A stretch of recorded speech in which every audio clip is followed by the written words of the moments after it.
우리는 어제 20장 말씀을 묵상하였고요. 오늘 21장입니다. 어제 나눴던 것처럼 요한복음의 부활의 장면이 두 장에 걸쳐서 나타나고 있다는 것은 결코 우연이 아닐 것이다 라고 말할 수 있습니다.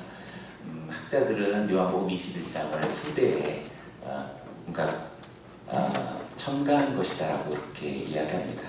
그것이 사실이요 상관이 없. 이걸 바꿀까요?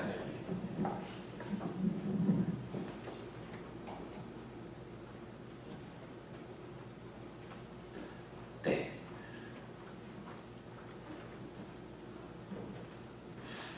후대에 첨가되어도 상관이 없습니다. 같은 요한의 영성의 한 맥락 안에서 이해할 수 있는 것이기 때문에 그렇습니다. 어쨌든 20장은 부활의 장면의 배경이 예루살렘이었다라는 것과 오늘 읽은 이 배경은 갈릴리라는 배경이 우리들에게 중요합니다. 오늘 1절 말씀에 그 후에 예수께서 디베랴 호수에서 라고 말하면서 지명을 조금 색다르게 표현했음을 우리는 눈치채게 됩니다. 여기서 말하는 이 디베랴 호수다라는 말은 갈릴리 호수의 다른 말입니다. 그런데 성경에서 디베랴라고 하는 이 명칭은 요한복음에만 나옵니다. 그러니 다른 복음서에서 갈릴리 바다다라고 말하는 이 고유 명사로서의 그 명칭이 요한복음에서 디베랴 호수다라고 지금 그 명칭을 새롭게 한 것은 틀림없이 의도적인 우리들에게 뭔가 얘기해주고 싶은 그런 마음을 비춰주고 있다라고 할 수 있겠죠. 디베랴라고 하는 말은 발음에서도 눈치챌 수 있듯이 그것은 티베리우스의 바다다라고 말하는 것입니다. 유대 땅에 있는 이 북이스라엘 진영에 있는 이 갈릴리 호수가 왜 티베리우스의 호수인지라고 말한다면 그것은 당연히 암울한 역사 속에서 비극적인 어떤 사연을 우리들에게 제공해주고 있는 그런 배경입니다. 당연히 우리나라도 그런 아픔을 경험했었죠. 그래서 우리의 이름을 잃어버립니다. 심지어는 우리 각자의 이름도 다 상실한 채 일본식 이름을 강요받았던 지난 날들이 있었지요. 그리고 앞다투어 일본에게 충성하는 사람들은 오히려 그것을 더 요청하고 강요하는 자의 선봉에 서기를 좋아하는 같은 민족 중에 그런 일부의 사람들도 있었습니다. 마찬가지로 여기 말하는 이 티베리우스의 호수도 헤롯 왕이 앞다투어 이 갈릴리 바다는 티베리우스 황제의 바다와 같습니다 라고 말하였던 그런 비극적인 역사가 반영되어져 있는 이름입니다. 그래서 지금 제자들이 이 디베랴 호수에서 생계를 이어가고 있다는 사실은 많은 것을 우리들에게 이야기해주고 있다고 할 수 있습니다. 비록 그런 어떤 아무런 역사는 아닐지라도 우리가 지금 우리 땅이 아닌 미국 땅에서 영주하고 거주하고 있다는 사실도 지금 여기 티베리우스 호수다라고 하는 이 배경을 통해서 이 은유를 통해서 우리 삶을 우리는 충분히 묵상할 수 있어야겠습니다. 사랑하는 여러분, 하나님의 말씀은 우리의 내면을 통하고 있다는 사실을 벼저리게 느낄 필요가 있습니다. 하나님의 말씀은 어떤 종교적인 사색의 일부를 위해서 우리에게 주는 것이 아니라 어쩌면 하나님의 말씀은 우리의 생명보다도 더 귀한 것이다 라고 말할 수 있을 만큼 위대하고 장엄한 하나님의 언어인 것이지요. 사랑하는 여러분, 우리가 지금 어디를 살아가고 있는지 우리의 삶의 터전을 묵상해 보시길 바랍니다. 우리는 어제 주님의 부활의 장면이 예루살렘이었다라는 것과 오늘 여기는 갈릴리다라는 사실, 이 두 지평을 주님께서 우리에게 이야기해주고 있다는 것은 주님께서 살아나셨고 부활하신 하나님이시다라는 이 구체적인 신앙 고백이 우리의 신앙의 고향으로서의 예루살렘과 그리고 생계와 숨쉬고 살아가고 있는 우리의 어떤 삶의 실제적인 현장으로서의 갈릴리, 그것도 아주 구체적으로 그것은 너희들의 갈릴리가 아니라 사실상 빼앗긴 티베리우스의 호수다라고 이야기하고 있습니다. 우리가 살아가고 있는 터전이 사실상 우리의 것이 아니다라는 사실을 정직하게 고백할 필요가 있습니다. 내 땅이 아니다라는 사실입니다. 그리고 이것은 지금 미국에서 거주하고 있는 여러분들에게서만 티베리우스가 아니라 한국에 있는 저 자신의 한국 땅도 사실 마찬가지라고 할 수 있겠습니다. 그래서 주님은 너희는 이렇게 기도하라. 그의 나라가 임하시며 그 뜻이 하늘에서 이루어진 것처럼 땅에서도 이루어지길 기도하라 라고 말씀하셨던 것은 예수님 당시에도 나라 잃어버린 민족과 터전 속에서 어떤 영토적인 나라가 되었다 할지라도 그것은 정말 그의 나라일까? 정말 주님께서 말씀하신 나라가 임하시며라는 그 나라는 영토적인 어떤 정치적인 외교적인 자주권을 이야기하시는 나라였을까? 아니라고 말할 수 있겠죠. 진심으로 하나님의 생명의 말씀을 갖고 영적 고향을 하나님의 저 본향에 둔 저와 여러분들이라면 이 땅을 살아가고 있는 우리 모두에게 이 터전은 마치 디베레 호수와 같다라고 할 수 있겠습니다. 하물며 지금 미국이라고 하는 우리들의 생물학적인 그런 고향으로서의 우리 조국 땅이 아닌 이곳에서는 더욱더 오늘 이 말씀이 여러분들의 마음과 영혼에 진정성 있는 주님의 음성으로 들려와야 한다고 생각합니다. 내 땅이 아닌 이곳에서 난 무엇을 위해 오늘 항해하고 있는가? 난 무엇을 바라며 지금 여정을 펼치고 있는가? 오늘 이 말씀을 통해서 우리는 보아야 할 것입니다. 왜냐하면 그 디베라 호수가에서 제자들에게 자신을 나타내셨으니 나타내신 일은 이러하다라고 계속해서 주님은 자신을 계시하고 싶어 하신다. 나타내고 드러내고 싶어 하신다라는 것을 보게 됩니다. 사랑하는 또 존경하는 우리 샌디에고의 동역자들이여, 이 미국 땅에서 자신을 드러내고자 하시는 주님을 계속해서 만나고 생생한 주님의 출현을 여러분들이 목격하시고 체험하시고 그 주님을 만나시기를 주의로 축원합니다. 왜냐하면 14절 말씀을 보면은요, 14절 말씀에 이것은 예수께서 죽은 자 가운데서 살아나신 후에 세 번째로 제자들에게 나타나는 것이다 라고 말하고 있습니다. 지금 오늘 말씀 묵상하고 있는 이 배경은요, 지금 처음 부활하신 주님이 나타나신 것이 아니라 벌써 세 번째라고 이야기합니다. 옆 사람들에게 벌써 세 번째입니다. 네, 세 번째라는 것은 많다라는 얘기입니다. 한두 번도 아니고 세 번이라는 것은 부활을 확실했고 내게 그 경험이 없던 것이 아니고 그 증거가 결코 작지 않다라는 이야기입니다. 그런데 우리는요, 뭐 증거만 있으면 얘기하죠. 그분들에게 정말 진정한 증거들이 돼도요, 조금만 지나면 또 그런데 이렇게 또 조건을 대면서 또 다른 증거를 찾습니다. 증거는 이렇게 확실하다고 말할 수 있습니다. 사랑하는 여러분, 오늘 이 세 번이라 말하는, 보통 유대적인 표현으로 세 번이면 이제 끝이에요. 끝이에요. 그래서 요한복음에서 이것은 표적이다라고, 이 세메이온이라고 하는 표적도 세 번째 표적까지만 얘기하고 네 번째 표적부터는 카운트하지 않습니다. 세 번째 표적이다, 끝이다라는 거죠. 이 세메이온이면 더 이상 끝났다라는 이야기가 되는 것이죠. 그래서 정직하게 말하자면 주님이 우리에게 나타나신 그 부활의 확실함과 생생한 주님의 하나님 되심과 예수의 그리스도이심에 대해서는 이미 충분한 그런 경험을 가지고 있는 저와 여러분들이 있다고 말할 수 있는 것이죠. 동의하시죠? 여기는 여러분들이라면은요, 이미 어쨌든 우리 성령의 세례를 받은 사람들이고, 여러분들 보통 사람들이 아니에요. 여러분들이 누구냐면, 여러분들이 그냥 풀면은 하늘에서도 풀고, 여러분들이 풀리지 않으면 이 땅은 그냥 그 상태로 있는 엄청난 그런 존재라는 사실입니다. 할렐루야. 요한복음에서 세 번째 주님이 나타나셨다라는 이 사실은 두 번은 예루살렘에서 나타나셨던 예수님을 보여주셨습니다. 첫 번째는 안식 후 첫날 저녁에 제자들에게 나타나셨었고, 두 번째는 안식 후 8째 되어지는 날, 어저께 본문 그 다음 구절부터 등장합니다. 그래서 제8일 기억하시죠? 네, 여러분 이제 블랙 먼데이 아닙니다. 여러분들의 월요일 희망찬 새 시즌, 정말 새로운 희망의 새로운 도약이죠. 그리고 마지막이 지금 이 세 번째 디베라 바다에서 나타나신 마지막 장면이라 할 수 있겠습니다.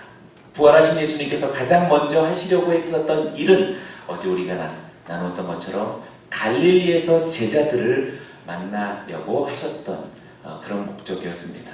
부활의 예수님의 시선이 갈릴리를 향하고 있다는 사실을 통해서 이 창조주 하나님, 부활하신 그리스도의 성품이 얼마나 멋진, 우리 인간과는 차원이 다른 분이신지 보여주고 있죠.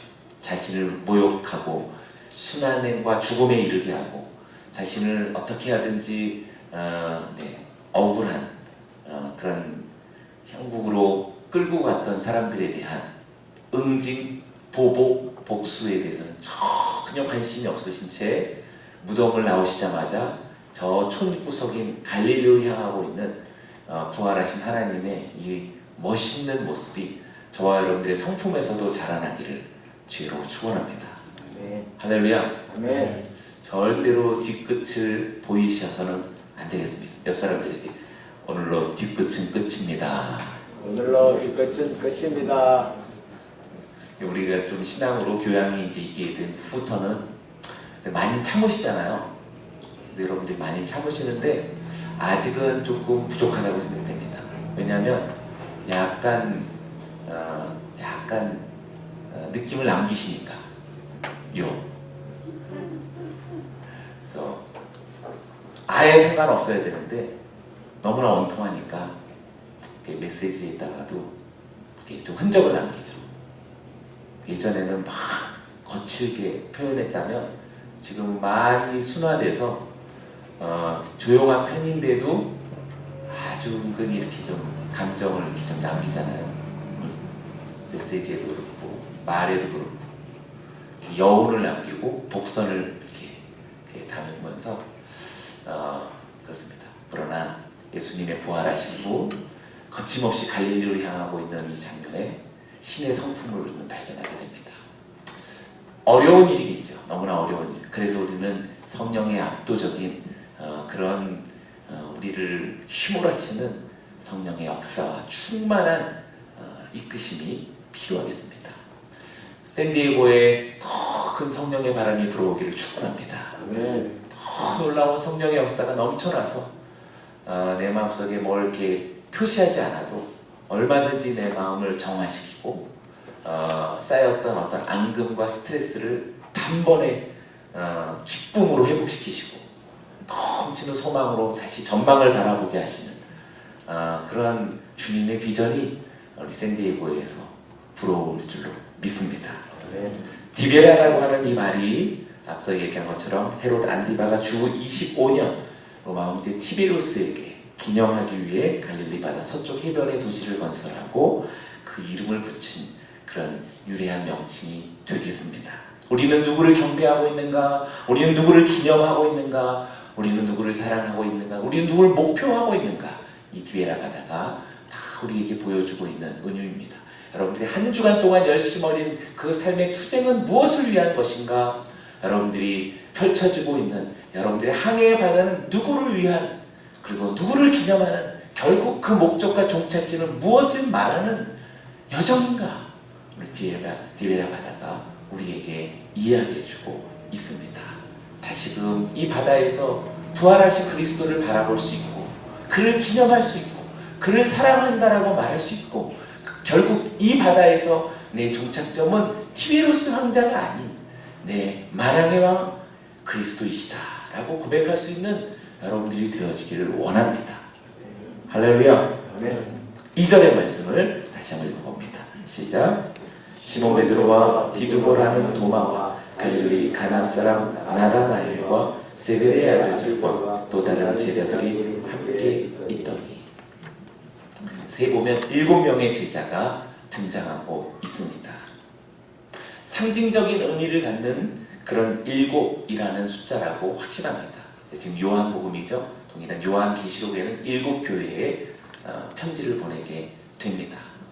그것 역시 무의미하지 아주 의미 있는 상징이라고 할 수 있겠습니다. 요한은 끊임없이 구약적인 12이라는 숫자를 존중하면서도 새로운 시대로서의 7이라는 수에 조금 더 강조를 하고 있는 것 같습니다. 그 이름 가운데서도 본인이 자신이 포함되어져 있음에도 불구하고 자기 자신은 끝까지 이름을 밝히지 않습니다. 저는 그래서 요한이 좋습니다. 그리고 서열상으로 틀림없이 베드로 요한입니다. 그러나 요한은 단 한 번도 베드로 다음에 자신의 이름을 두는 적이 없습니다. 그래서 지금 여기 보면은요, 세베대의 아들들이라고 이야기하면서 자신의 이름을 은연중에 이렇게 숨기고 있는 것이죠. 그리고 오히려 우리가 알고 있는 의심 많은 제자라고 말하는 디두모라고 하는 도마가 서열 2번째에 위치하고 있는데, 이거는 그냥 아무렇게나 막 쓴 것이 아니고요. 틀림없이 요한의 눈에는 도마가 보통 제자가 아닌 겁니다. 그리고 사실 아닙니다. 그래서 우리 어제 본문 바로 다음 구절에 8일째 되는 날 주님의 부활하신 2번째 제자들에게 나타나심은 도마를 위한 나타나심이었다라고 말할 수 있습니다. 왜 도마를 위해 나타나셨냐면요, 그가 의심해서 나타난 게 아니었어요. 성경 정확하게 읽어보면 옆 사람들에게 그때 도마가 없었습니다. 네, 성경이 얘기하고 있습니다. 2번째 도마에게 나타나셨던 이유는 첫 번째 나타났을 때 무슨 연고인지 도마가 그때 거기 없었던 것이죠. 그래서 도마를 위해 나타나셨던 겁니다. 그러면요, 사실 이 도마는 우리 모두를 다 상징하고 있는 것이죠. 예수님이 첫 번째 나타나시는 그때 그 장소에 계셨던 분, 여러분들도 안 계셨잖아요. 저도 없었습니다. 우리 모두가 도마인 것이죠. 우리 모두를 위해서 나타나심이라고 말할 수 있겠습니다. 그리고 또 한 가지 위대한 것은 베드로는 그리스도께 주는 그리스도시요 살아계신 하나님의 아들이십니다라는 그런 칭호로서 주님을 경배했지만, 나중에 도마는 뭐라고 얘기하는지 아십니까? 손도 아마 안 넣어보고 안 만져봤던 것 같은데요. 그냥 보기만 했던 것 같습니다. 그리고 나서 나의 주, 나의 하나님이시여 라고 그렇게 찬송합니다. 여러분 생각해보세요. 주는 그리스도시여 살아계신 하나님의 아들이십니다라는 그런 칭호와 지금 눈앞에 보이는 저 그리스도를 향해서 당신은 나의 주이시요, 나의 퀴리오스요, 나의 하나님이십니다 라고 하는 이 발언은요, 지금 한 수세기가 지나가고 이 안디옥 공의회 삼위일체 신성을 논하는 약 300년, 400년쯤 지나야 등장할 수 있는 신학을 지금 도마가 지금 발언하고 있는 거예요. 지금 눈에 보이는 성자 그리스도를 향해서 나의 하나님이시다라고 말합니다. 별로 감동이 없으시네요. 그러니까 베드로처럼 하나님의 아들이십니다라고 말하는 것도 대단한 건데, 지금 눈앞에 보이는 저분을 향해서 하나님이시다라고 말하는 거는요, 이미 신학을 한 4세기 뛰어가 버린 거예요. 그래서 자꾸 요한복음은 후대에 쓰여진 것이다라고 얘기를 하는 겁니다. 근데 제가 볼 때요, 이 요한은 그렇게 후대에 쓰여진 것이다라고 말할 만큼 엄청난 신학을 저기를 가고 있는 사람이라고 할 수 있는 거죠. 지금 눈앞에 보이는 저 인간을 향해서 하나님이라고 말하는 이 이다나를 감히 묘사하고 있을 만큼의 엄청난 신학을 지금 발언합니다. 우리 샌디에고 성도님들에게 이 놀라운 묵상의 깊이 하나님을 말하고 반박자 앞서가자 그랬는데, 지금 요한에 따르면 지금 저만층을 앞서가는 우리 존경하고 자랑스러운 우리 미주 비전 교회 가운데서도 단연 앞장서는 우리 샌디에고의 성도들이 되시길 주님으로 축원합니다. 할렐루야. 이렇게 2절 속에서 나타나는 것처럼 뻔한 이치로 가고 있지 않습니다. 우리도 보면은요, 다 이렇게 누가 옆에 앉는지를 이렇게 보이는 거죠. 야곱의 아들들 다 앉는 순서 보세요. 다 순서대로 딱 앉습니다. 우리 목회자들도 누가 제일 최고 목사인지, 둘째 목사인지, 셋째 목사인지 다 이렇게 대략 보면 압니다. 근데 요한의 세계 속에는요, 그걸 이렇게 흩어버리는 거죠. 너무 멋있어요. 저도 그러고 싶어요.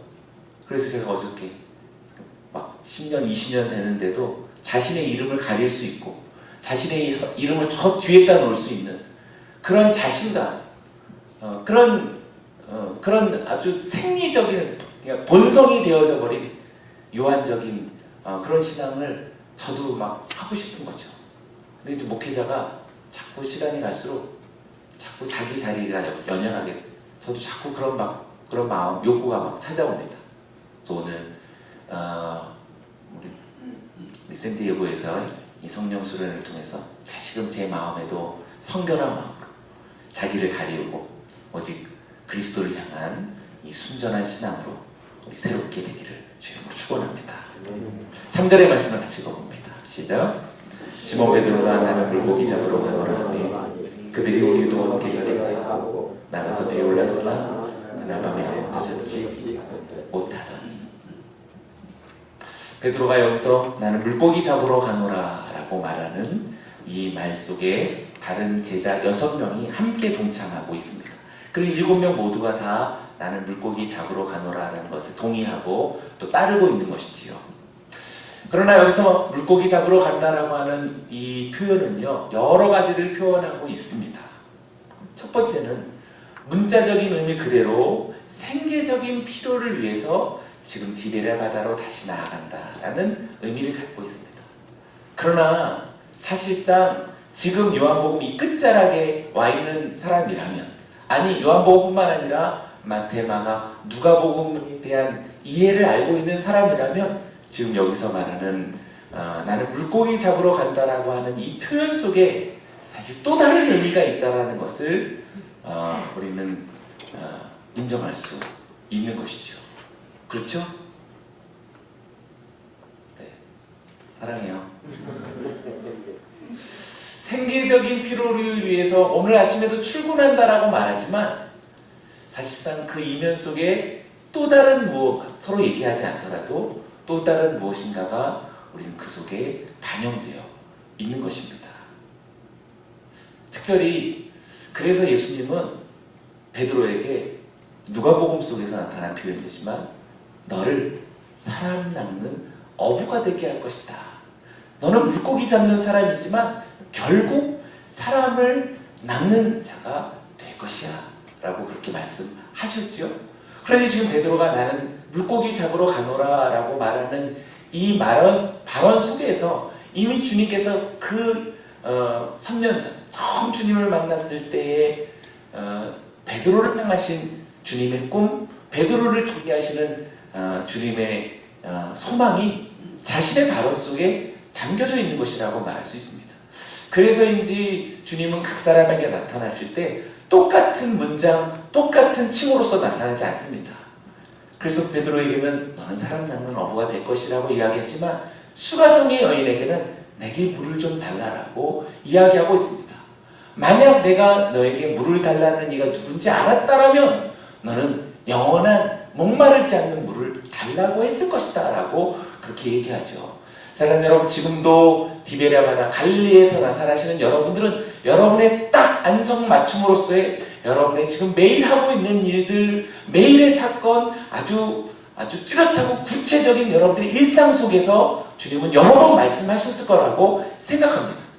알지도 못한 채 난 물고기 잡으러 간다, 나 출근하러 간다, 나 뭐 진료하러 간다, 나는 이렇게 생각이 안 나네. 여러분들의 일상적인 이야기들을 되풀이하고 있으면서도 오히려 그 말 속에 주님의 부탁하신 말씀, 부르심, 나아가서 사도적인 소명이 그 속에 숨겨져 있을 것이다 라고 저는 확신합니다. 사랑하는 여러분, 저는 여러분들이 주님께서 여러분들을 부르신 그 부르심을 날마다 매일마다 회복할 수 있는 우리 모두가 되길 주의 이름으로 축원합니다. 왜냐하면 우리는 절대로 밥만 먹고 살아가는 사람들이 아니기 때문에 그렇습니다. 우리는 절대로 배가 따뜻하라고 만족할 수 있는 분들이 아닙니다. 여러분들은 정말 그래요. 확신해요. 여러분들이 생계가 안정적으로 꾸려져 간다고 해서 여러분들은 절대 만족할 분들이 아니십니다.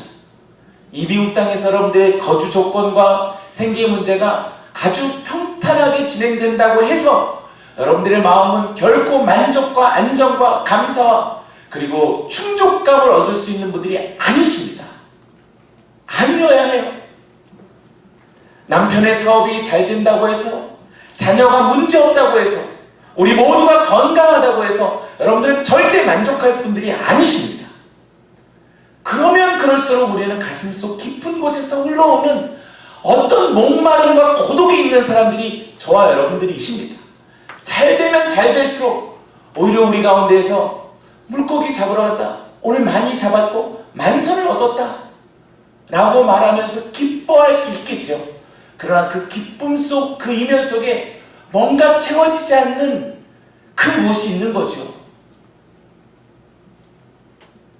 어찌 대학을 졸업했다고 해서 다 어른이 될 수 있으며, 어찌 결혼했다고 해서 다 가장이 될 수 있으며, 어찌 자녀를 낳았다고 해서 다 부모가 될 수 있으며, 어찌 교회를 다닌다고 해서 다 주의 제자라고 말할 수 있을까요? 형식은 그럴 수 있겠죠. 그러나 채워지지 않는 우리의 영혼의 그 무엇은 우리로 하여금 그냥 형식적인 인간의 삶을 살게 할 뿐, 진정 어린 창조되어진 하나님의 그 인간상은 살아가고 있지 못하다라고 할 수 있겠습니다. 우리에게는 이렇게 사는 건 아닌데 라고 하는 태생적인 영혼의 목마름을 가지고 있는 사람들이 저와 여러분들이 됩니다. 그래서 우리는 아침이 밝아오면 물고기 잡으러 간다라고 하지만 한편의 선한 영혼의 양심이 항상 무엇인가를 재촉하고 있다는 사실을 잊어서는 안 되겠습니다. 그래서 그날 밤에 아무것도 잡지 못했다라고 하는 이 표현은 정말 만선을 꿈꿨지만 빈배였다라고 하는, 단지 물고기 그 자체가 없었다라는 것을 말하는 것은 아니다라고 생각합니다. 왜냐하면 만선과 빈배 사건은 이미 베드로 초기에 한 번 있었던 사건이죠. 사실 베드로에게 있어서 빈배와 만선은 여러 차례 되풀이해서 경험하는 삶의 애환과 수많은 경험들 중에 하나가 됩니다. 매번 빈배만 있었던 것은 아니었겠죠. 어쩌다 횡재 같은 만선을 경험한 적도 한두 차례 있었겠지요. 여기서 말하는 그날 밤 아무것도 잡지 못했다라고 하는 것은 특히 요한복음 이 끝자락에서 정말 물고기가 없어서 그날 허탕친 빈배만을 이야기하지 않습니다. 부활의 아침, 새로운 시즌이 도래했음에도 불구하고 그의 삶의 지평은 여전히 티베리아 바다에서 생계만을 위해서 살아가고 있는 애달픈 어떤 영혼의 어둠함을 이야기하고 있는 그 영적인 빈배였다라고 말할 수 있겠습니다. 세월이 흐르면서 주님에 대한 첫사랑을 잃어버린 마음을 반영하는 것이요, 부활에 대한 감격을 상실한 매일의 일상을 설명하는 것이요, 젊었던 시절 뜨거웠던 열정과 꿈이 식어지고 성령 체험의 감격스러운 충만함을 잃어버린 시간들을 표현해 주는 것이요, 형식적인 신앙과 일상적인 어떤 삶들에 함몰되어져 있는 우리의 삶의 자리를 그렇게 제시해주고 있는 표현이 그날 밤 아무것도 잡지 못했다라고 하는 표현일 것입니다. 사랑하는 여러분, 여러분들의 신앙의 이력과 여정이 어느 위치를 가고 있는지 모르지만 제가 그냥 느끼건대 저는 여러분들 모두가 다 그냥 이 모습 이대로이라면 저도 마찬가지요, 오늘 그날 밤 아무것도 잡지 못한 그런 영혼의 어두운 밤을 지나고 있는 그런 인생이라고 할 수 있겠습니다. 오늘 성령 수련회와 더불어서 그리고 9월 첫날을 지나 9월 두 번째 날을 맞이한 여러분들에게 진실로 정말 갈릴리에서 나타나신 이 웅장하고 장엄한 그리스도를 다시 만나는, 그래서 여러분의 생애를 통해서 주님의 부활이 여러분에게 나타나고 이 어둠의 땅에 이 부활의 빛이 여러분으로 인하여서 비춰질 수 있기를 주의 이름으로 축원합니다. 그들은 부활하신 주님을 다시 만나서 다시 자각을 새롭게 하고 다시 성령의 충만함을 받으며 다시 사명자로 깨어나야 할 필요가 있었던 7명이었다라고 말할 수 있겠습니다. 그래야 삶에 다가온 환난과 앞으로 직면하게 될 사명자로 조금씩 더 가까이 나아갈 때 조금씩 그 사명자에게 드디어 이를 드러내고 저자를 처치하지 하면 안 되겠다라고 하는 공중권세 잡은 짐승들이 등장하겠죠. 요한계시록적인 표현이에요. 짐승들이 나타나겠죠. 혼자 안 되니까 바다에서 올라오는 포세이돈 같은 짐승들이 또 있겠죠. 하늘에서 떨어지는 짐승들도 있겠고, 삼위일체, 네. 용을 타고 오는 음녀도 있습니다. 네, 그래서 악한 세계들도요, 다 패러디예요. 그래서 이 무슬림은요, 전적으로 유대교 패러디거든요. 그러니까 카피하다가 악마들이 되는 거죠. 근데 카피하면서 IS 뭐 이런 게 나타나는, 약간 유사품. 그래서 우리 신자들도 유사품에서 좀 너무 좀 이 새벽에 이렇게, 그래서 악한 세계의 존재들도요, 다 삼위일체를 카피하는 거예요. 성부 역할을 하는 자가 있고, 성자 역할을 하는 자가 있고, 악령의 역할을 하는 존재들이 있습니다. 그래서 바벨론의 음녀, 그 다음에 하늘에서 내려온 짐승과 바다에서 올라온 짐승이 서로 연합하죠. 삼위일체로 등장하고 있습니다. 그들은 금잔을 하면서 성찬을 나누듯이 피를 마십니다. 그래서 피에 취했다라고 그렇게 이야기하고 있죠. 지금 우리 주변 속에는요, 보이지 않지만 그런 존재들이 득세하고 있다라고 이야기하고, 그것은 참으로 사실이다라고 말할 수 있죠. 우리가 거기에 순응하고 살아가니까 그냥 특별한 선상 안에서 서로 어떤 평화 협정으로 이렇게 살아가는 거죠. 여기에 반역을 시작할 때 이제 짐승은 제거하지 않을 분들이 되는 거죠. 저는 여러분들 축복합니다. 여러분들 제거 대상자들이 되시기를 주의로 축원합니다. 아멘. 지금 계속 요한적인 지금 표현으로 얘기하고 있는 거예요. 곧 제거되어져야 할 분들이 된다면 여러분들에게 손해가, 그리고 아주 큰 어떤 희생이, 그리고 아주 주님의 이름으로 맞이하게 될 사도적 삶이 곧 우리들에게 다가올 수 있는 것이지요. 할렐루야. 네. 저도 마찬가지가 되겠습니다. 목회자도 개인의 안녕을 위한 목회의 일락을 걸어가지 않고 주님의 복음과 나라의 확장을 위하여서 부름받는 그런 사명자로 나아가고 싶습니다. 삶에 다가온 환난과 그래서 박해를 감당할 수 있는 힘이 여기서 주어질 수 있는 것이죠. 사람 낳는 어부라고 하는 사명과 정체성을 성취하는 영혼의 소망을 그렇게 얻을 수가 있는 것입니다. 지금 우리에게도 베드로와 다른 제자들처럼 빈배와 같은 영적인 침체기 혹은 정체기를 지나고 있다면, 그래서 우리가 해야 할 가장 중요한 일은 잃어버린 혹은 잊어버린 예수를 다시 찾는 일이라고 말할 수 있겠습니다. 혹은 마음이나 생각 속에는 있지만 전혀 삶 속에서 드러나고 있지 않은 부활의 생생한 증거들이 여러분의 삶 속에서 나타나야만 하겠습니다. 눈동자 속에서, 표정 속에서, 한결같은 미소 속에서, 여러분들의 나타나는 따뜻한 인간미 속에서 변함없는 하나님의 나라와 가치를 향한 여러분의 크나큰 그 발걸음을 통해서 주변 사람들이 부활하신 주님이 저 사람과 함께 한다라고 하는 이 생생한 증거가 나타나야지 물고기만 잡으러 가고 있는 또 다른 어부로서의 베드로만 발견할 수 없는 것이겠죠. 예수 그리스도는 진정한 우리의 꿈인 줄로 믿습니다. 꿈을 잃으면 모든 것을 잃게 되듯이 예수를 잃으면 모든 것을 잃게 되는 것이요, 예수가 없는 배가 빈배이며 예수로 가득 찬 배가 만선인 줄로 믿습니다. 우리 인생의 꿈의 배가 바로 진정한 예수 그리스도인 줄로 믿습니다. 어디로 가십니까? 나사렛 예수 부활의 그리스도에게로 우리가 조금씩 더 가까이 나아가기를 주의 이름으로 축원합니다. 4절과 6절까지 같이 읽어봅니다. 시작. 날이 새어갈 때에 예수께서 바닷가에 서셨으나 제자들이 예수신 줄 알지 못하는지라.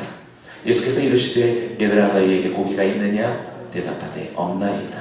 이르시되 그물을 배 오른편에 던지라. 그리하면 잡으리라 하시니 위에 던졌더니 고기가 많아 그물을 들 수 없더라. 날이 새어갈 때라고 이야기합니다. 오늘 이 말씀만 갖고 우리 스스로에게 축복했으면 좋겠습니다. 사랑 여러분, 그날 밤이라고 말한 아주 폐색이 짙은 어둠이었지만 날이 새어갈 때라고 말합니다. 저와 여러분들의 삶 속에 부활의 새 아침이 밝아오는 줄로 믿습니다. 이것은 틀림없는 사실인 줄로 믿습니다. 저는 여러분들의 삶과 여러분들의 가정에 빨리 속히 날이 밝아와 부활하신 광명이 어둠의 세상을 비추게 되는 그러한 도구로서 우리의 삶이요, 우리의 가정이요, 우리의 자녀들의 일생이 되어질 주의 이름으로 축원합니다. 우리에게는 반드시 동트는 새벽이 오며 저와 여러분들의 가정과 가문과 인생에 반드시 새벽이 옴을 이야기하고 있습니다.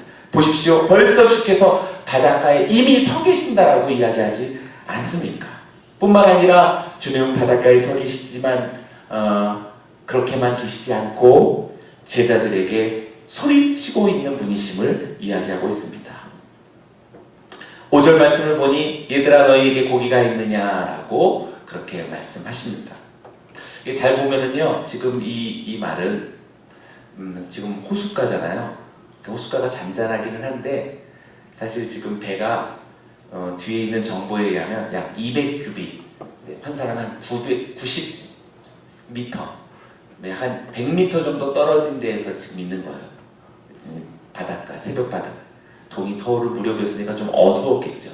잘 보인다면 좀 들리는 것도 들리겠지만 어두우면 잘 들리지 않습니다. 왠지 몸짓이 보이질 않으니까 더 잘 안 들리죠. 근데 여기서 이 바닷가에서 저기 한 90m, 100m 떨어진 배를 향해서 얘들아 뭐 좀 잡았니? 들릴까요? 네, 안 들리죠. 어느 정도면 들릴까요? 집에서 혼자 이렇게 한번 연습해보세요. 이런 거 어느 정도 데시벨이면 들릴 수 있을까? 나중에 한번 혹시 바닷가 가서 해보셔도 괜찮을 것 같아요. 틀림없이 아주 큰 소리로 외쳐야 들릴 수 있다고 생각하고요. 그냥 가만히 이렇게 있었으면 또 들리지 않습니다. 얘들아! 이렇게 해야 뭐 이렇게 좀 눈치나 이렇게 해줄 수 있을까요? 얘들아! 몇 번을 아마 이렇게 부르지 않았을까 싶습니다. 몇 번을 불렀을 때 드디어 배에서 이렇게 쳐다보는 것도 한 번 이렇게 쳐다보면 보여지지 않겠죠. 몇 번을 얘들아! 라고 소리쳐야 아마 쳐다보는 것도 그제서 이제 인식할 수 있었을 거라고 생각합니다. 뭐 좀 잡았어? 뭐요? 안 들려? 뭐 좀 잡았냐고? 뭐? 이런 걸 계속 되풀이했겠죠. 얘들아! 뭐 좀 잡았어? 이렇게 소리쳤겠죠. 그래서 탕이요 탕! 이렇게 아마 X자를 그면서 아무것도 잡지 못했을 거라고 그렇게 수신호로 이야기했을 것입니다. 이 장면을 잘 보면 부활하신 주님은 우리들에게 소리치시는 분이시다라고 말할 수 있겠습니다. 저는 여러분들에게 지금도 소리치고 계시는 주님의 음성을 듣게 되기를, 어떻게 보면 애절한 이, 간절한 이가 그리스도이시다라는 사실을 깨닫게 됩니다. 사랑하는 여러분, 지금도 여러분들의 마음속에 찾아오고 계시는 소리치는 주님의 음성을 듣게 되기를 주의 이름으로 축원합니다. 게다가 주님은 오른쪽으로 손잡아! 뭐요? 지금 연기를 좀 잘하고 있는. 오른쪽! 뭐? 오른쪽 뭐? 그물을 오른쪽으로 던져봐! 그때서 이제 던지게 되죠. 아마 여러 차례 소리치고 수신호를 보여주고 그제서야 어디서 많이 본 장면인데 라는 이런 느낌이 들면서 미심쩍은 것으로 이렇게 그물을 던지기 시작했을 것입니다. 그래서 그때 이제 신적인 어떤 감각을 알아가고 있는 중인 거죠. 어디서 많이 본 장면인데, 그죠? 지금 이게 한두 번이 아니었던 거죠. 지난 초창기 주님을 만났을 때 주여 저는 죄인입니다. 죄인을 떠나소서라고 말하였던 당사자였던 거죠. 그런데 사람의 어떤 그런 감성과 감각 속에는 사람마다 좀 다 다르던 것 같습니다. 왜냐하면 지금 이런 장면을 어디서 많이 본 것인데 라고 하면서 인식하는 자의 단연 빠른 사람은 요한이었습니다. 7절 말씀을 같이 읽어볼까요? 시작. 예수께서 가난하시는 그 제자가 그에게 시몬 베드로가 걷고 있다가 주님이라 하는 말을 듣고 겉옷을 두르매 바다로 뛰어오니라. 제자 요한이 먼저 알아차렸습니다. 주시다 라고 그렇게 알아차리는 것이죠. 사랑하는 오늘 이 말씀을 통해서 여러분들을 격려하고 싶습니다. 우리 샌디에고 온누리교회에 이렇게 순간적인 영적 분별이 점점 더 빨라지시는 우리 여러분들이시기를 주님으로 축원합니다. 교회에서뿐만 아니라 지금 펼쳐진 것은요 갈릴리예요. 여러분들의 삶의 자리 속에서 주시다 라고 하는 주님의 음성, 주님의 메시지, 주님의 손짓, 주님의 함성, 주님의 어떤 사랑과 긍휼을 주시다라고 말할 수 있는 것처럼 여러분들이 신속히 분별하고 그것을 알아차릴 수 있는 영감과 영적 분별이 여러분에게 주어지기를 주의로 축원합니다. 뿐만 아닙니다. 우리는 알아차리고 주님이시다라는 어떤 영적 감지력이 특출난 것도 감사한 일이지만 우리는 요한만 그런 고유한 특징이 있었던 것이 아니라 베드로는 순식간에 주시다라고 하는 것에 대해서는 좀 늦었는지는 모르지만은요, 그는 이 주시다라고 하는 어떤 영적인 발견 속에 자신이 어떻게 해야 되는지에 대한 행동에 있어서는 단연코 베드로는 앞섰던 사람인 것을 보게 됩니다. 그래서 요한복음에서 무덤이 비었다라는 얘기를 듣고 제자들이 이렇게 뛰어가죠. 베드로와 요한 다름질 장면 기억하시죠? 기억한다고 해주세요. 근데 누가 더 빨리 가요? 잘 모르시군요. 요한이 젊으니까 빨리 달려가요. 근데 요한은 빈 무덤 앞에 잠깐 섭니다. 들어가지 않고. 좀 무서웠나 보죠. 이렇게 섭니다. 근데 베드로가 좀 뒤늦게 튀어와가지고 뛰어와서 먼저 그냥 무덤 속으로 들어가는 거죠. 좀 이렇게 베드로다운 모습이 나타나고 있죠. 여기서도 마찬가지입니다. 주시다라고 주님을 인지하고 발견하는 것은 먼저 요한이었지만 그러나 그것에 대한 반응으로서 베드로는 바닷물로 뛰어들고 있습니다. 사랑하는 여러분, 알아차리는 것도 중요하지만 또한 행동하는 것이 중요한 것임을 우리는 이 본문에서 이야기하고 있습니다. 특별히 베드로가 바다로 뛰어들 때 그냥 들지 않지요? 어떻게 뛰어들었나요? 주님이시다라는 말을 듣고 겉옷을 두른 후에 바다로 뛰어들었다라고 이야기합니다. 정상적인가요? 네, 비정상적이죠. 바다에 뛰어들면은 입고 있던 겉옷을 벗고 뛰어들어야지 벗어두었던 겉옷을 입고 뛰어들어가는 것은 순간적으로 비정상적이 되는 것입니다. 사랑하는 여러분, 예배와 신앙은 일상과 현실 속에서 보면 비정상적인 것입니다. 지금 생계를 위해서 올인해도 부족할 판에 그 생계의 시간과 물질을 대거 주님을 향하여서 떼어놓는다라는 사실은 비정상적인 거예요. 지금 이 새벽에 하나님 앞에 나와서 고요하게 침묵 속에 예배한다라는 거, 이 디베레 바다와 같은 생존의 현장 속에서 비정상적인 거예요.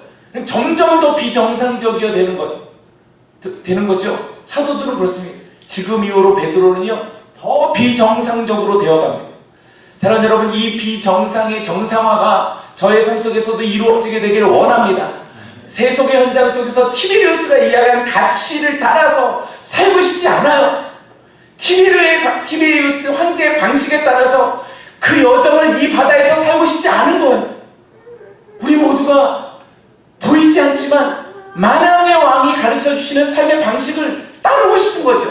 순식간에 겉옷을 입는다는 것은 내가 경배해야 할 그분이 누구신지를 이야기해주고 있는 거죠. 겉옷을 입다라는 것은 예배한다는 뜻이에요. 그래서 예배하다의 한자의 예자는 옷 의변자에다 풍성할 풍자 쓰잖아요. 옷을 입고 옷을 풍성하게 입고 절한다라는 것이 예배인 거예요. 그러니까 지금 여기서 겉옷을 입었다라는 것은 순식간에 예배, 경외함의 예배의 격식을 차린 거죠. 너무 멋있지 않나요? 멋있다고 해주세요. 알아차린 요한도 너무 멋있고요.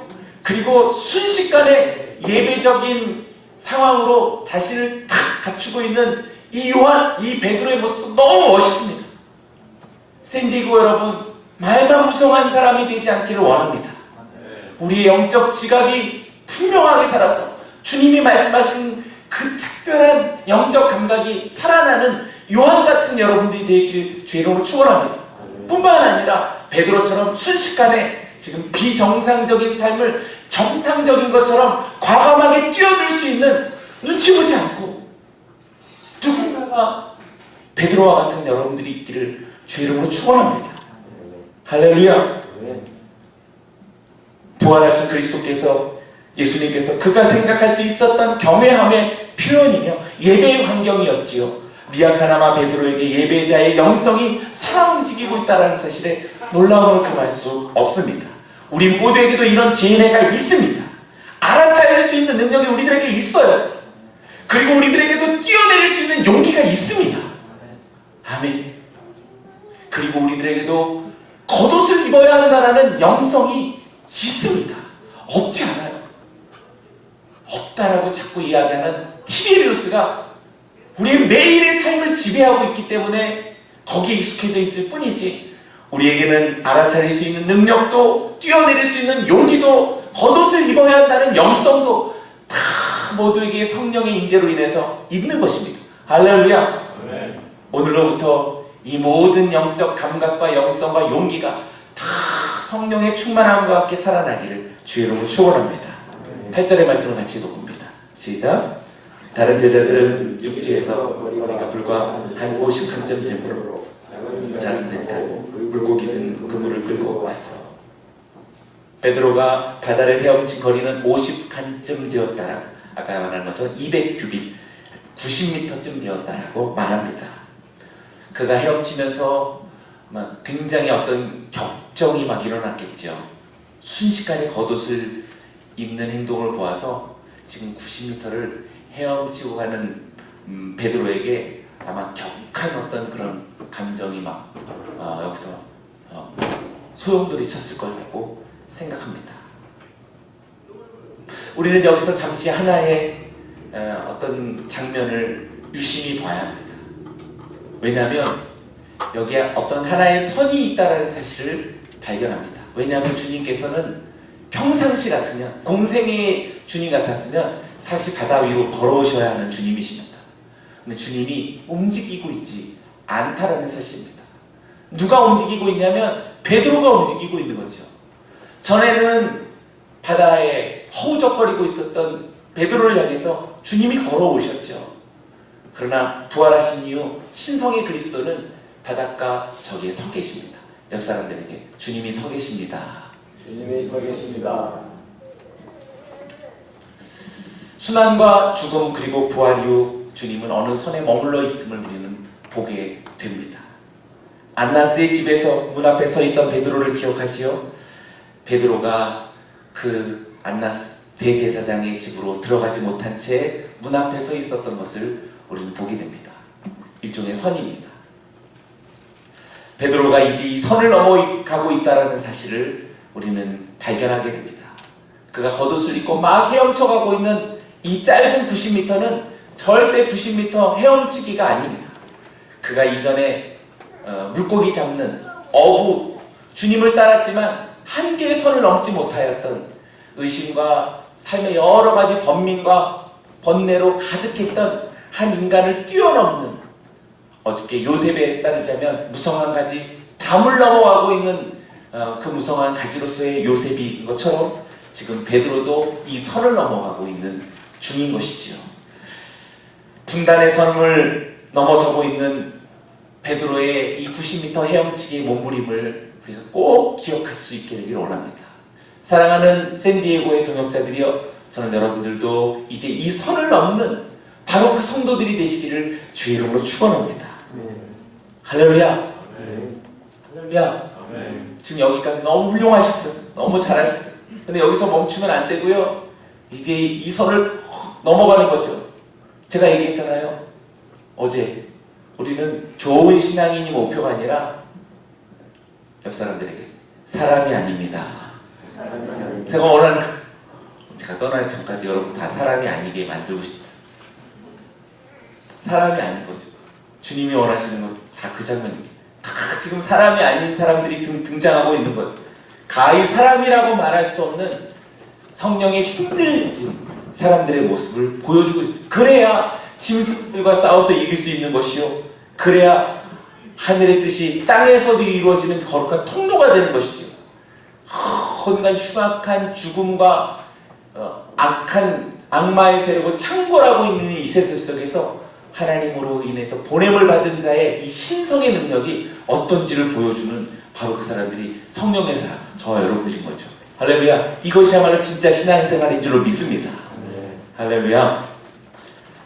우리는 예수님 앞에 가야 하는 사람이지만 베드로는 주님을 부인한 이후로 세 번째 만나는 만남이었지만 그의 진실한 영혼으로서는 지금 이 순간이 처음 만나는 것이다라고 저는 확신합니다.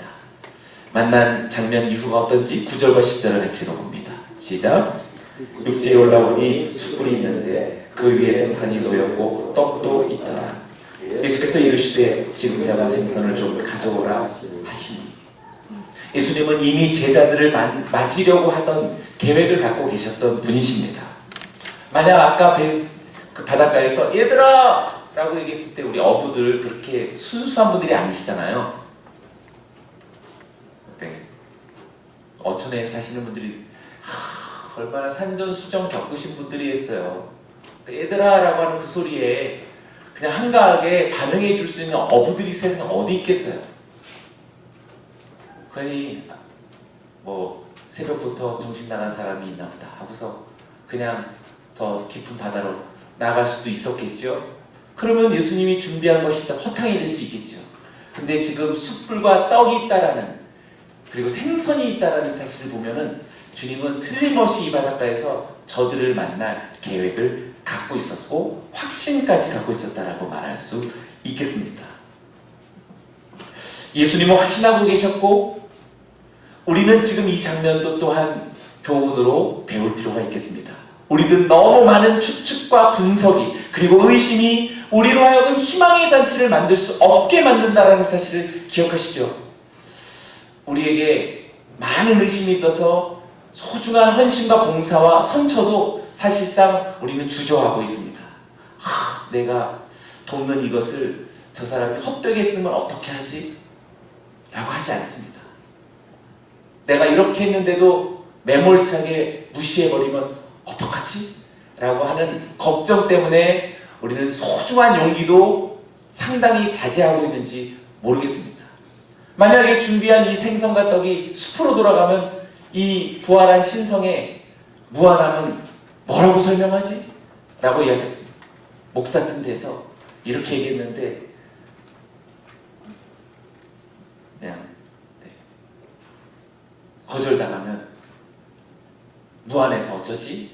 라고 그렇게 이야기합니다. 저는 여러분들이 많은 추측, 많은 분석, 수많은 의심, 설령 그것이 그럴듯한 추측과 의심이었을지라도 오늘 예수님을 우리가 본받게 되기를 주의 이름으로 축원합니다. 저들을 위한 준비로서의 떡과 생선과 숯불, 이 희망의 잔치를 기획하고 준비하고 계신 이 예수님의 확신, 이러한 확신 가운데 우리도 동참하고 저는 여러분들이 누군가를 위해서 잔치를 기획하고 누군가를 위해서 희망을 준비해 줄 수 있는 저와 여러분들이 되어지길 주의 이름으로 축원합니다. 12절과 13절 말씀도 같이 읽어봅니다. 시작. 예수께서 이르시되 와서 조반을 먹으라 하시니 제자들이 주님이신 줄 아는 고로 당신이 누구냐 감히 묻는 자가 없더라. 예수께서 가셔서 떡을 가져다가 그들에게 주시고 생선도 그와 같이 하십니다. 이것이 예수님께서 새벽 바닷가에 오신 이유가 됩니다. 예수님께서 숯불과 생선과 떡을 가져오신 이유입니다. 함께 식사하시려는 것입니다. 예수님께서 준비하신 식탁은 화려한 것이 아니었습니다. 약간의 생선과 떡이 있었을 뿐입니다. 소박한 것을 좋아하시는 분이시라기보다는 연약한 자와 죄인들이 참여할 수 있도록 손상된 감정과 양심을 위해서 여백을 가져오시는 주님이시다는 것을 우리는 발견하게 됩니다. 그래서 많은 것이 좋은 것이 아닙니다. 비싼 것이 좋은 것이 아닌 것이지요. 함께 할 수 있는 여백과 넉넉한 인간미가 오히려 더 복된 것이다라고 말할 수 있겠습니다. 주님은 할 말이 없는 사람에게 말할 수 있는 기회를 주시는 분이시며 약점에 사로잡혀 있는 자를 잔인하게 약점을 지적하거나 이용하시는 분이 아니십니다. 오히려 화제를 돌려 평안이 들어올 수 있도록 여유와 배려를 가지신 사랑의 하나님이심을 보게 되는 것이죠. 너무 멋지죠? 네, 지금 강요되어진 것 같습니다. 너무 멋있잖아요. 부활하신 주님이 끝까지 뭐 만찬의 식탁을 이 해변 끝에서 저 해변 끝까지 쫙 펼쳐주신 애니메이션이 정답이지 고작 부족해가지고 지금 작은 거 좀 가져올래? 좀 이렇게 많을 줄 몰랐다 야. 난 5명일 줄 알았다. 7명이네. 이런 분이 아니시잖아요. 너무 멋있잖아요. 그러니까 부활하신 주님께서 엠마오 두 제자들에게 떡을 딱 떼시면서 그냥 사라지시는 거 맞습니다. 너무 멋있는 거죠. 생애를 다 드릴 수 있는 헌신은요, 일확천금을 주면서 우리들 미혹하지 않습니다. 작은 생선과 떡 한 조각으로도 자신의 생명을 죽을 만큼이나 드릴 수 있는 이 웅장한 헌신은 희망의 식탁, 소박한 여백 속에서 등장할 수 있는 것이죠. 우리는 다 그런 본성을 가진 자들입니다. 돈을 원하는 자들도 아니고요, 대단한 명예를 원하는 자들도 아닙니다.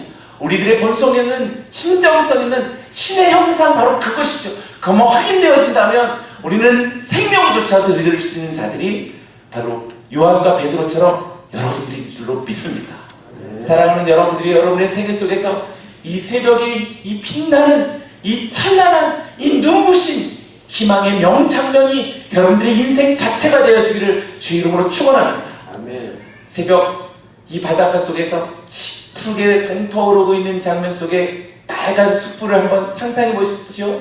너무나 지금 이 서정적이죠. 회화적입니다. 이 숯불을 둘러싸고 있는 8명의 남자를 한번 생각해 보십시오. 또 8명, 예수님만 7명.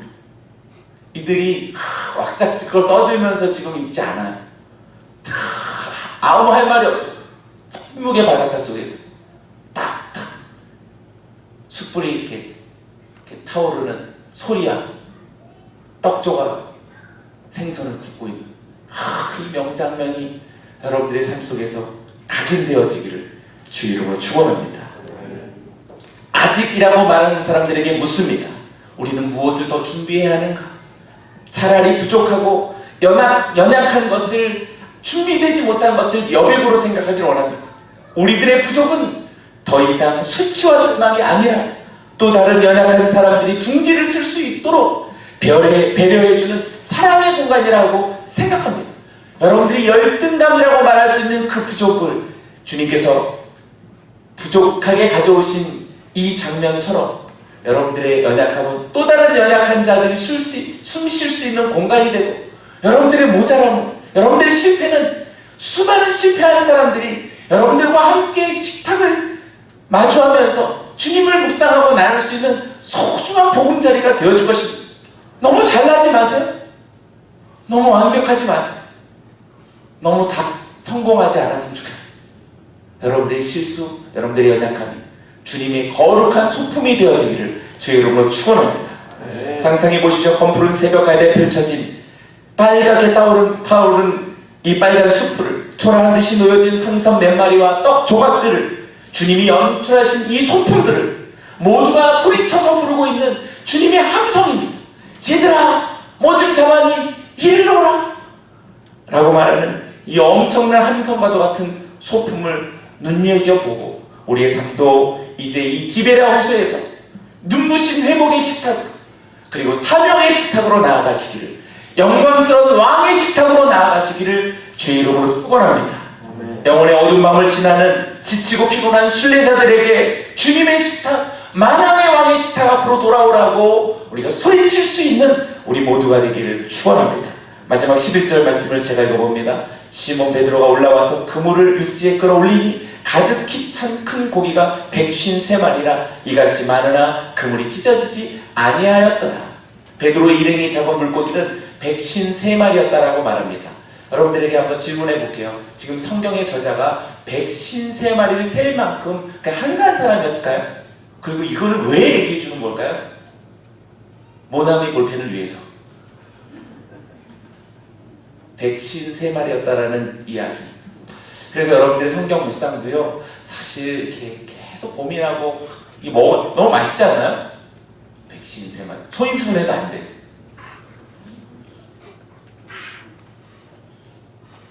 그래서 이 학자들은요, 이런 걸 묵상하는 거야. 우리 어거스틴 형님을 따라서, 어거스틴 형님은 훌륭한 1부터 17까지를 더한 총수다. 저도 그 수용하고 싶습니다. 1부터 17까지 더한 수. 왜냐하면 17이라는 수가 평범한 숫자가 아니기 때문에 그렇습니다. 자막을 한번 보실까요? 창세기 7장 11절 같이 읽어봅니다. 시작. 노아가 600세대 전에 둘째 딸을 그달 열흘의 날이라 그날에 큰 기쁨의 샘들이 터지며 하늘의 창문들이 열려 홍수가 터지면서 드디어 하나님의 카운트다운이 띠 시작되지. 네. 카운트 제로가 되어진 그 순간에 날이 17째 날, 그러니까 17일이었다라고 이야기합니다. 근데 17이라는 수가 뭐가 그렇게 지금 여기에서 하나님의 이 홍수 사건에서 대단히 중요한 것도 아닌데 그달 17째 날? 지금 이게 별로 중요하지도 않은데 여기서 지금 153마리가 별로 중요하지도 않은 나온 것처럼 여기서도 마찬가지. 우연의 일치인 것 같죠? 여러분이 창세기 8장 4절 한번 볼까요? 8장 4절 시작. 7째 달 곧 그달 11의 날에 방주가 아라랏산에 머물렀으며 라고 말합니다. 17째 날 홍수가 터졌고 17째 날 그 방주가 이제 더 이상 기능을 할 수 없는 산에 탁 머물렀다라고 이야기합니다. 그러니 17이라는 것은요, 어떤 시작과 마침을 이야기해주고 있죠. 어떤 시작과 마침, 방주로서의 시작, 방주로서의 마침, 우리 17로 이야기하고 있습니다. 아마도 지금 이 153마리는 우리의 인생의 시작과 마침에 우리가 거두어야 할 것이 무엇인지를 이야기해주고 있지 않나 싶습니다. 우리들이 사역할 수 있는, 우리들이 물고기를 잡으러 가야 한다라고 하는 이 어획, 그물을 투망해서 건져 올리는 이런 생의 모든 노력을 할 수 있는 그 총합은 그것은 17일로부터 17일까지다라고 말할 수 있는 것이죠. 사랑하는 여러분, 저는 여러분들의 인생이 주님이 부르시는 그날까지 하나님의 구원과 심판의 사역이 여러분의 생애에서 멈추지 않기를 주의 이름으로 축원합니다. 아무리 많아도 그물이 찢어지지 않는다라고 이야기하는 것처럼 저는 여러분들에게 은퇴란 없다라고 오늘 선언하시길 주의 이름으로 축원합니다. 옆 사람들의 축복합니다. 내 사전에 은퇴란 없습니다. 물론 이제 그때 60부터 70세 되면 은퇴도 하셔야겠지만, 그러나 그 이후에 주님의 이 구원과 심판의 사역은 끊임없이 계속 되어져야 하는 것이죠. 어떻게? 마지막 15절을 읽고 마치도록 하겠습니다. 시작. 그들이 조각 먹은 후에 예수께서 시몬 베드로에게 이르시되 요한의 아들 시몬아, 내가 이 사람들보다 나를 더 사랑하느냐 하시니 이르되 주님 그러하나이다. 내가 주님을 사랑하는 줄 주님께서 아시나이다. 이르시되 내 어린 양을 먹이라 하시고, 주님이 드디어 말씀하시고 싶었던 부탁과 사명은 내 어린 양, 내 양을 먹이라 라고 하는 부탁입니다. 어제 나눴던 것처럼 결국 요셉이 스스로가 이야기하죠. 내가 당신과 당신의 자녀들을 섬기겠나이다, 기르겠나이다 라고 이야기하지요. 저는 여러분들의 삶이, 여러분들의 육신의 여유가, 여러분들의 재물의 목표가, 여러분들의 자녀들에 대한 꿈이 결국 주님이 사랑하시는 양과 양떼들을 위해 우리의 모든 인생이 소모되어지는 그런 날이 속히 이루어지게 되기를 주의 이름으로 축원합니다. 이 티베리우스 호수를 내가 유영하면서 이곳에서 먹고 살아가는 삶의 스토리를 하는 그 목적과 이유도 결국 이 바닷가에서 주님께서 부탁하시는 내 양떼들을 먹이라 라고 하는 이 사명이 여러분의 삶 속에서, 여러분들의 생활 속에서, 여러분들의 미래 가운데 그냥 종교적인 상념이 아닌 실제적인 여러분들의 인생으로 열매 맺고 드러나기를 주의 이름으로 축원합니다. 아멘. 아멘. 여러분들의 직업이 무엇이든지요, 무슨 일을 하든지요, 주님의 양떼들을 먹이고 섬기는 일에 여러분의 온 인생을 다 드리시기를 주의 이름으로 축원합니다. 그래서 시간이 없죠. 그러니까 골프를 못하는 거죠. 시간이 없죠. 근데 친구를 못 만납니다. 그러니 시간이 없죠. 조금씩 자녀들에 대한 돌봄도 못하게 되는 거예요. 내 자녀들을 돌보지도 못하고. 그러면 이제 자녀 개념이 달라지는 거예요. 내 육신의 자녀는 아들, 딸 둘이지만 이보다 더 많은 영적 자녀들이 있다는 사실에 내 마음이 더 타오르는 거예요. 그렇다고 육적 자녀들을 무시하느냐? 그렇지 않죠. 이들을 사랑하는 방식이 달라져 가는 것입니다. 그래서 우리의 삶은 고독이 찾아옵니다. 외로움이 찾아오고 눈물이 찾아오는 거예요. 그렇지 않겠어요? 세상 일락 속에서 세상 사람들이 다 하는 삶의 방식을 다 따라가면서 어느 세월에 하나님의 나라를 구하며, 어느 세월에 양떼들을 먹이며, 어느 세월에 일하고 자기 자녀들을 위해서 봉사하고 가정을 위해서 휴가 가고 이 모든 것들을 다 하면서 주님의 나라를 위한 내 양떼들을 언제 먹이고 언제 돌보고 언제 헌신하고 언제 먼 땅을 가고 언제 누구나 나그네 된 사람들을 위해서 자신을 내어주고 언제 여백의 삶을 위해서 잔치를 베푸는 그 삶이 언제쯤이나 가능하게 실현될 수 있을까요? 그래서 우리의 삶 속에 가난이 찾아오게 되는 것입니다.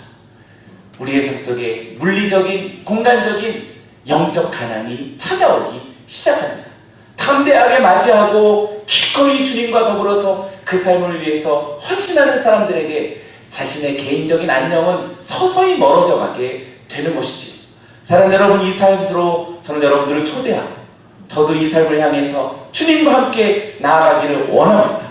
이 미국이라고 하는 내 땅이 아니지만 그러나 내 땅 되어진 디베라 바다가와 같은 이 세월 속에서 저는 여러분들이 주님의 이 눈부신 희망의 식탁에 수많은 사람들을 불러들이면서 저들도 신성의 얼굴과 하나님의 형상을 회복해 나가는 이 멋진 인생의 삶으로 살아가는 우리 모두가 되기를 축원합니다.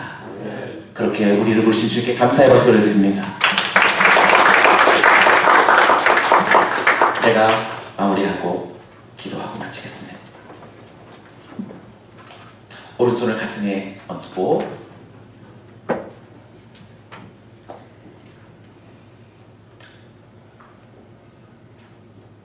제 기도에 여러분의 마음과 영으로 함께 따라와 주시길 바랍니다. 살아계신 하나님 아버지, 감사와 찬양을 올려드립니다. 오늘도 이 이민의 땅에서 내 삶의 여정을 펼치게 되었던 것은 하나님 보다 큰 하나님의 계획 속에 능력 가운데 있는 줄로 믿습니다. 내 땅이 아닌 하나님 타인의 땅에서 생계의 여정을 펼치게 되어 우리의 삶의 이 자리를 주님의 말씀을 통해 다시 보기를 원합니다.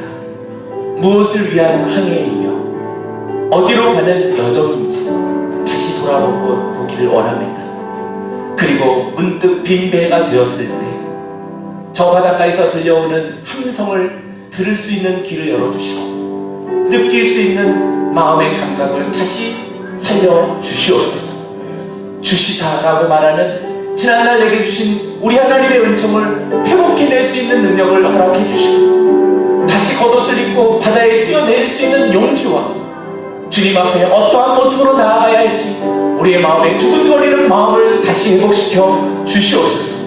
지난날 내 청춘을 향하여서 부르셨던 주님의 웅장한 목소리 두 손 높이 들고 아멘 주 예수여 내가 여기 있나이다라고 고백한 하나님 청춘의 목소리들을 다시 하나님 회복시키게 하여 주시고 주님 앞에 내 삶을 드리옵나이다라고 고백했던 우리의 지난 날들의 하나님을 향한 헌신의 목소리도 다시 기억해낼 수 있도록 인도하여 주시옵소서. 90여 미터를 헤엄쳐나가는 분단의 선을 넘어가는 하나님 이 멋진 장면이 우리 인생에서 다시 회복될 수 있도록 인도하여 주시옵소서. 머물러 정처 없이 티베리우스의 바다를 하나님 헤매이다 사라지는 존재가 되지 아니하게 하여 주시고, 저 바닷가에서 외치시는 주님의 음성 하나님 듣고 헤엄쳐 올라가 주님과 함께 희망의 떡을 나누고 하나님 거룩한 생선을 나누며 온 세계를 주님을 위하여서 의탁할 수 있는 하나님 우리 샌디에고의 등록자들이 되게 하여 주시옵소서. 내 양을 먹이라고 부탁하시는 주님의 음성을 부여잡고 하나님 내 것을 다 하나님 쏟아지언정 주님께서 부탁하신 이 놀라운 부탁의 말씀 사명의 삶을 위하여서 결코 뒤돌아서지 아니할 수 있는 하나님의 사람들 그리스도의 제자들이 되게 하여 주시옵소서. 감사합니다 예수님. 찬양합니다 성령이여 오시옵소서. 우리 가운데 있는 하나님 일그러진 하나님 숨겨진 영성을 다시 회복시키시고 비겁해져 하나님 용기를 잃어버린 마음도 다시 회복시키시고 누군가를 위하여서 희망의 지탄을 배설할 수 있는 하나님 거룩한 선언도 우리의 삶 속에서 다시 시작되게 하여 주시옵소서. 깊은 밤 하나님 태양이 떠올라 다시 동토오르는 새벽처럼 우리의 인생이 다시 여명의 새벽을 맞이할 수 있도록 축복하여 주시옵소서. 성령이 함께하여 주사 주님이 기뻐하시는 희망의 부활의 성도로 살아가게 하여 주시옵소서. 감사 찬양 우리 주께 올려드리며 살아계신 예수님의 이름으로 기도드리옵나이다. 아멘.